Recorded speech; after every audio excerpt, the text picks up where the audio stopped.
প্রধান উপদেষ্টা ডক্টর মোহাম্মদ ইউনূসের সঙ্গে মতবিনিময়ে বসেছেন দেশের রাজনৈতিক দলগুলোর নেতারা।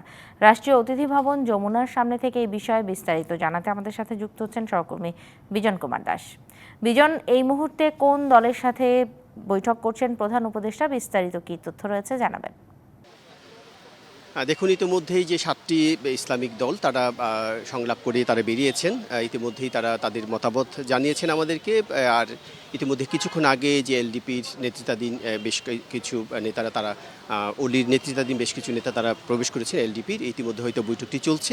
এই সন্ধ্যার পরে জাতীয় পার্টির একাংশে তাদের সাথে বৈঠকের কথা রয়েছে। ইতিমধ্যে আমি যুক্ত হতে চাই যে চরমোনাই পীর মাওলানা ফয়জুল করিম। তো আপনার কাছে জানতে চাইবো, আপনারা বলেছিলেন যে একটি কমন প্রতীকে নির্বাচন হবে আপনাদের, এবং সেই আপনারা যে ভোট পাবেন সে অনুপাতে আপনাদের আসন দেওয়ার বিষয়টি আপনি বলেছেন। এটিকে যদি একটু ক্লিয়ার করতে চাই, আর কি আপনারা দাবি করেছেন? আমরা এখানে পিআর সিস্টেম, সংখ্যানুপাতিক হারে নির্বাচন। আসলে আমাদের সমস্যাটা কোথায়? আমাদের মূল সমস্যা হলো পেশি শক্তি এবং অর্থ শক্তি জোরপূর্বক মানুষের ভোটাধিকারকে হরণ করে। যদি পিআর সিস্টেমে নির্বাচন হয়, সেখানে ব্যক্তি থাকবে না, শুধু মার্কা থাকবে। মানুষ মার্কায় ভোট দিবে। তাহলে আপনি পেশি শক্তি ব্যবহার করবেন না। যখন যেই মার্কায় ভোট বেশি পাবে, সেই দল কত কত পার্সেন্টেজ ভোট পেল সেই অনুযায়ী তাদের প্রতিনিধি দিবে। তখন ভালো প্রতিনিধিগুলি সংসদে যাওয়ার সম্ভাবনা আছে। সেইভাবে প্রতিনিধি কিভাবে নির্বাচন করবেন আপনারা? কোন আসন থেকে কে কাকে মনোনয়ন? যেমন 300 আসনে প্রার্থীদের প্রতীক থাকবে।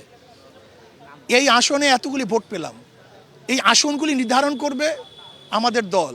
300 আসন, আপনি এত পার্সেন্ট ভোট পেয়েছেন, 10% ভোট পেয়েছেন, তাহলে 300-র মধ্যে 10% আপনি পান। সবাই যে দ্রুত সময়ের মধ্যে একটা নির্বাচন দাবি করছে, তো আপনারা কি দাবি করছেন এ ব্যাপারে? আমরাও চাই পরিবেশ সৃষ্টি হওয়ার সাথে সাথে নির্বাচন। পরিবেশ সৃষ্টি হওয়ার আগ পর্যন্ত নির্বাচন আপনি যদি দেন, তাহলে সেই আগের মতোই তো হয়ে যাবে, জগা খিচুড়ি হয়ে যাবে। যেহেতু আমাদের দেশে এখনো নির্বাচন পরিবেশ নাই, আমরা অন্তর্বর্তীকালীন সরকারকে অনুরোধ করছি, জলদি পরিবেশ সৃষ্টি করে নির্বাচন ব্যবস্থা করুন, যাতে মানুষ আশ্বস্ত থাকে যে এই সরকার স্থায়িত্বর জন্য নয়, বরং সুন্দর একটা পরিবেশ সৃষ্টি নির্বাচনে সরকার গঠন করার জন্য। অনেক ধন্যবাদ আমাদের সাথে অংশ নেওয়ার জন্য।